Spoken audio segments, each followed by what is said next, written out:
evidence for evolution. It's in just about every textbook I've seen dealing with this topic. Archaeopteryx is supposed to be evidence. Here's a 1999 textbook.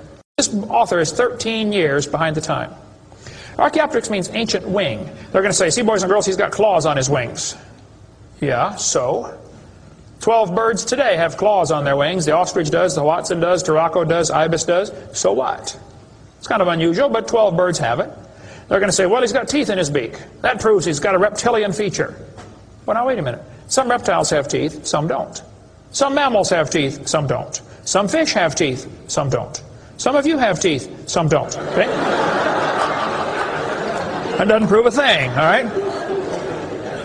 Alan Fiducia is considered one of the world's experts on birds. He believes in evolution. University of Chapel Hill, North Carolina, Chapel Hill.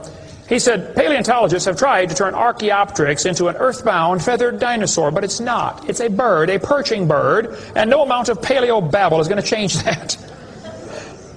It's a bird. By the way, even by their twisted thinking, birds are found in layers lower than Archaeopteryx. If you find fully formed birds in rock that you think is 130 million years old, then Archaeopteryx at 65 million years old cannot be a missing link, can it? Because birds were already here. Even with their dumb geologic column, it doesn't work. We cover lots more on that on video 4. They say bird feathers evolved from scales. Well, that's stupid. In the first place, they got from different genes on the chromosome, okay? Developed totally different. A scale is a hard wrinkle in the skin. They attach to the skin very differently. Feathers are incredibly complex, folks. Unbelievably complicated. They're both made from the same protein, keratin, and that's where the similarity stops. So what? Battleships and forks are both made of iron. Doesn't prove they both evolved from a tin can. Proves the engineer's using the same material for different functions. And God used keratin for fingernails and hair and scales and feathers. So, same designer, that's what it proves. A lot more on the bird evolution in the book Icons if you want to get that. Then they tell the kids about the peppered moth. Yes, boys and girls, somebody in England went around and counted the moths on the trees. Must have been a government project. They discovered it's 95% light moths and 5% black. Well, so the story goes, they burned coal in the factories, the trees turned black, and the moths changed to black moths. Because when they counted them again, they said they found 95% black and 5% light. Actually, the whole story is a lie. It never happened.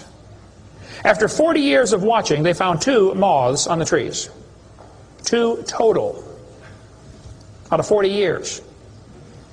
So they glued dead moths to the tree to take a picture for your kid's textbook.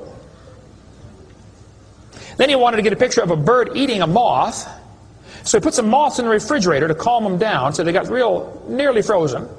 Then he put them on the tree, and they couldn't even hang onto the tree, so he warmed them up on the hood of his car. Put them out there on the tree, and the moth is staggering around trying to warm up, and a bird ate one. He got a picture. Wow, proof of evolution. It's a lie. Didn't happen. Even if it were true, dark moths and light moths were there at the beginning, and dark moths and light moths were there at the end. The ratio of population might have shifted, but the story wasn't true. So, doesn't prove anything. That's stupid. That's not evidence for evolution. They tell the kids, we've got vestigial structures. Now, a vestigial structure is something you don't need anymore. They'll say, boys and girls, you have an appendix that you don't need anymore. That's a vestigial structure. That's proof of evolution. Well, excuse me, you do need your appendix, okay? That is stupid. The appendix is part of your immune system. If your appendix is taken out, you can still live, okay? But it increases your susceptibility to quite a few diseases. You could live without both your legs and both your arms and both your eyes also. That doesn't prove you don't need them. Does it? There are no vestigial organs. And even if there were, that would be the opposite of evolution. That's losing, not gaining. This textbook says, boys and girls, whales, and many organisms here, like a whale, retain traces of their evolutionary history. For example, the whale retains pelvic and leg bones as useless vestiges. I'm sorry, that's not true. This one says, just imagine whales walking around. It's true. These little bones right there is what they're talking about. Just imagine him walking around. I can see it now, can't you? All you need is a good imagination and some LSD, and you'll be able to see that whale walking in real life. This textbook says, The whale's pelvis is evidence of its evolution from four-legged land-dwelling mammals. Well, that is stupid, okay? Those bones in the whale's abdomen are essential to hold muscles that support the reproductive system. Without those bones and those special muscles, the whales cannot reproduce. This has nothing to do with walking on land. It has to do with getting more baby whales. So the author that wrote this is either ignorant of his whale anatomy and should not be writing a book about it, or he's a liar trying to push a theory off on our kids. Here, this one says, whales once lived on land. Whales were not always sea dwellers. Modern whales show skeletal evidence of previous existence on dry land. Buried deep in a whale's hip muscles are two small bones, all that is left of the whale's pelvis and hind legs. That's stupid. The male and female bones are very different on whales. Check your whale anatomy and tear that page out of your book. Has no business being in there. This textbook says, humans have a tailbone at the end of the spine that is of no apparent use. I was debating a guy in North Alabama. He was the president of the North Alabama Atheists Association or something like that. He got up and he said, folks, we've got evidence for evolution. Humans have a tailbone they no longer need. When it was my turn, I got up and I said, Mr. Patterson, I taught biology and anatomy.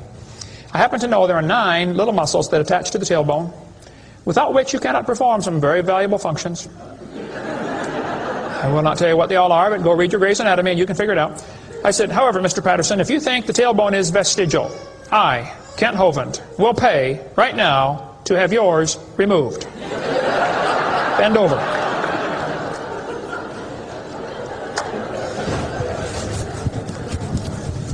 That is stupid, folks. The tailbone is not vestigial. This one says, the coccyx, that's the tailbone, the small bone at the end of the human vertebral column, has no present function, and is thought to be the remainder of bones that once occupied the long tail of a tree-living ancestor. I was taught when I went to school, man used to have a tail, but he lost it because he didn't need it. I thought, didn't need it? Have you ever thought how handy a tail would be? Have you ever come to the door with 2 sacks of groceries? Wouldn't that be nice, man, be able to grab that door and walk right around and get in it?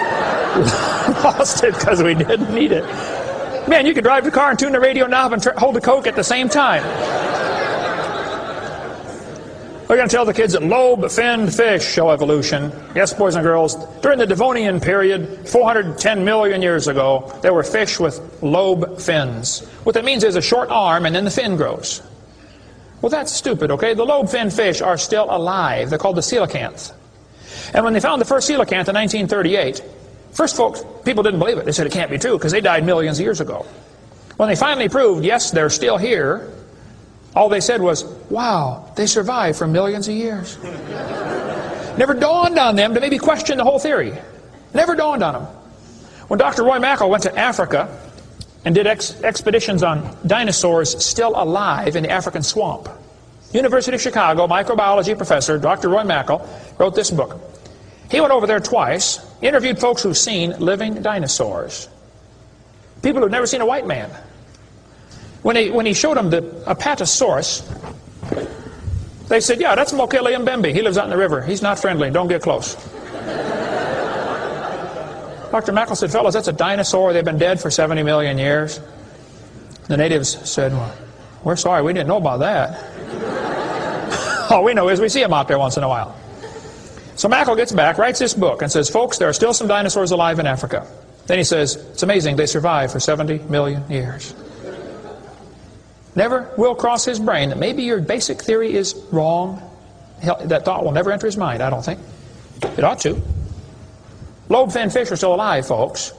They tell them trilobites are good index fossils for rock that is 600 million years old. Well, that's stupid, okay? There's a human shoe print where a guy stepped on and squashed a trilobite. How could a human step on a trilobite? I'd say 500 million years ago. One guy said, maybe aliens visited the planet and stepped on a trilobite. Trilobite had the most sophisticated eye ever found in nature. It's one of the first animals to evolve, and it's already got the most complex eyeball. I don't think so.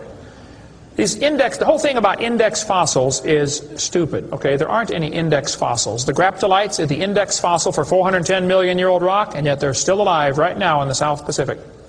They tell the kids the dinosaurs are index fossils for 70 million year old rock. Folks, dinosaur blood was found inside the bone.